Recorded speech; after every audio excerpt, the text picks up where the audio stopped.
우리 육군과 주한미군이 가상의 북한 대량살상 무기 지하시설을 점령을 하는 연합훈련을 실시한 사진이 공개가 되었습니다. 주한미 2사단과 순환배치로 한국에 전개되어 훈련을 실시한 미 육군 제1보병연대 2대대는 2023년 1월 24일 공식 SNS 계정을 통해 관련 사진을 대량으로 공개를 했습니다. 앞서 지난 1월 12일 국내 언론들은 수도기계화 사단과 미 육군 스트라이커 여단이 1200여 명의 병력과 전차, 장갑차 등 158대의 궤도 차량이 투입이 되는 대규모 훈련을 진행을 했다고 보도한 바가 있습니다. 미 육군에 따르면 훈련을 실시한 부대는 미 2사단 제2 스트라이커 여단, 제1보병연대 제2대대 C중대와 한국육군 수도기계화사단 제16기보여단 제136기보대대입니다. 이 두 부대는 2023년 1월 3일 모종의 대대급 MOU를 체결한 것이 공개된 부대이기도 합니다. 당시 공개된 사진 중에는 저격수 사진이 2장 포함이 되어 있기도 했습니다. 그리고 약 일주일이 지난 후인 2023년 1월 9일부터 13일까지 진행이 된 한미연합제병협동 혹한기 훈련 중 파주시 적성면 무건리에 있는 대량살상 무기 대응 훈련장에서 적의 지하시설을 점령을 하는 훈련을 실시한 것입니다. 한편 주한미군이 운영을 하는 카츄샤 공식 계정은 1월 24일 작성된 별도의 게시물을 통해서 한미 합동 훈련이나 실전에서 카츄샤가 없다면 현장에서 한미 간 큰 혼란이 일어날 것이라며 훈련에 참가한 것을 밝혔고, 공개 사진에서도 카츄샤 인원이 확인이 됩니다. 주한미군은 공식적으로 밝히지 않았으나 공개 사진에 KCSF라는 글자가 적힌 복장을 착장한 인원이 식별이 되어 국군 화생방 방호사령부 예하의 제24 화생방 특수임무대대도 훈련에 참가한 것으로 판단이 됩니다. 또한 2023년 1월 17일자 국방일보 보도기사를 보면 훈련에 참가를 한 16기보여단 제136 기보대대는 K200 장갑차, K242 자주박격포, K277 전투지휘 장갑차를 운용하여 적의 WMD 시설로 의심이 되는 장소를 발견을 하고, 한미 양국의 하차 보병이 서로 엄호하며 건물 내부로 진입을 해서 내부 기동을 펼친 끝에 지하실에 숨어있던 적을 찾아내 경멸했다. 이후 K216 화생방 정찰차를 운용을 하는 화생방 대응팀이 WMD와 위험 화학물질을 탐지 처리했다라고 보도함으로써 이 훈련이 북한의 화학무기에 대한 대응이었음을 명백히 했습니다. 주한미군의 이러한 움직임은 2018년 1월 9일 Government Executive가 북한에는 최소 5,000개 이상의 지하갱도가 있다라고 보도를 한 것과 2018년 9월 1일 뉴스위크가 미군은 전시에 북한의 지하시설에 대한 대응 방안을 한국과 논의했다라고 보도한 것과 궤를 같이 한다고 하겠습니다. 미 육군이 공개한 사진에는 몇 가지 특징이 있습니다.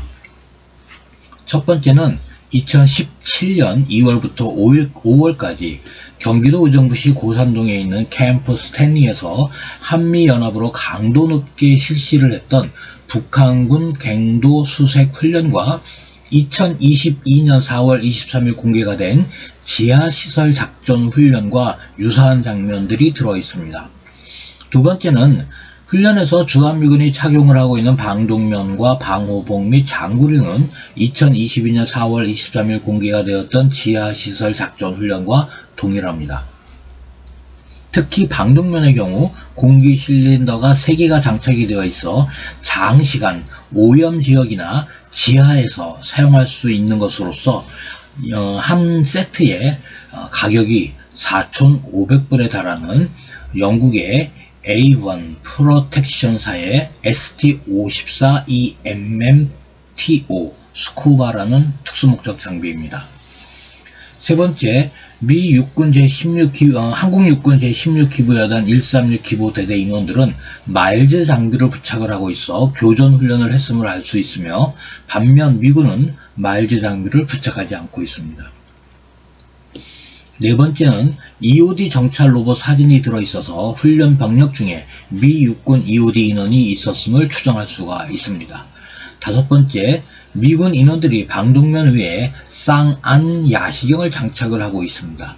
여섯 번째, 한국군 제136 기부대대 병력은 개인 방어도 레벨 몹4가 적용이 되어 있는 상황입니다. 정리를 해보면 이 훈련은 북한의 화학무기에 대응을 하는 CWMD 훈련입니다.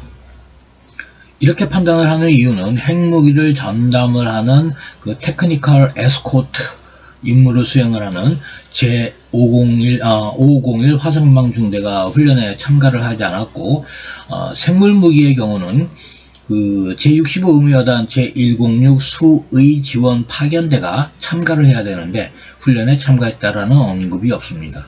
따라서 국방일보 보도와 같이 제136 기부대대의 K216 화성방 정찰차와 화성방 대응팀이 WMD와 위험 화학물질을 탐지 처리했다라는 기사의 내용처럼 화학무기의 대응인 것이 맞습니다. 이와 관련한 참고자료 하나를 제공을 해드립니다. 2023년 1월 초부터 스트라이커 대대 3개와 기병정찰대대 1개, 견인포병대대 1개, 공병대대 1개, 전투지원대대 1개 등 총 7개의 대대로 편성이 된 제2 스트라이커였다는 부대 전체가 야전훈련 중입니다.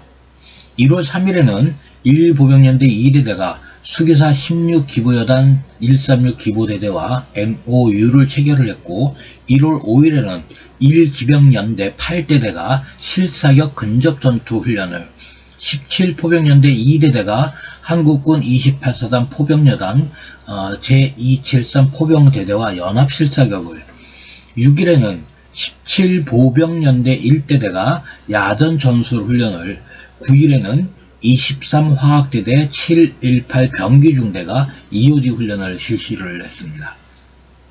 11일에는 1보병연대 2대대가 역시 수기사 136 기부대대와 함께 연합 혹한기 훈련을 진행을 했으며, 12일에는 23보병연대 4대대가 시가지 전투 훈련을, 18일에는 210 야전포병여단이 대포병 레이더 훈련을 진행을 했으며, 19일에는 23 화학대대 181 화학중대가 야전 제독 훈련을 실시를 했습니다. 순환 배치된 미 육군이 작전지역인 한반도 적응 훈련과 한미연합훈련을 실시하는 것은 특이한 상황은 아닙니다. 그러나 과거의 경우를 보면 대대급 단위로 돌아가면서 훈련을 실시를 했으나, 이번에는 여단 전체가 동시에 훈련을 하고 있으며, 미군 단독 훈련은 포천 로드리게즈 훈련장에서, 한미연합훈련은 파주의 무건리 훈련장에서 진행이 되고 있는 것이 특징입니다. 결론을 맺어줘 보면 지난 2021년부터 주한미군은 한반도 유사시 북한의 핵무기보다 화학무기를 실질적인 위협으로 인식을 하고 대비를 해오고 있습니다. 또한 2022년부터 한국군도 화학무기에 대한 적극적인 대비를 하고 있는 상황입니다. 미 태평양 공군이 화학전을 대비한 차세대 항공승무원 화생방 보호장구 NGAP를 오산과 군산에서 지난주에 평가를 한 것도 같은 맥락이라고 할 수 있겠습니다. 한미 양국군은 지난 2017년과 같이 한반도 유사시 북한의 화학 무기를 제거하기 위한 실전적인 준비를 하고 있는 것으로 보입니다. 이번 편 여기까지 하겠습니다. 감사합니다.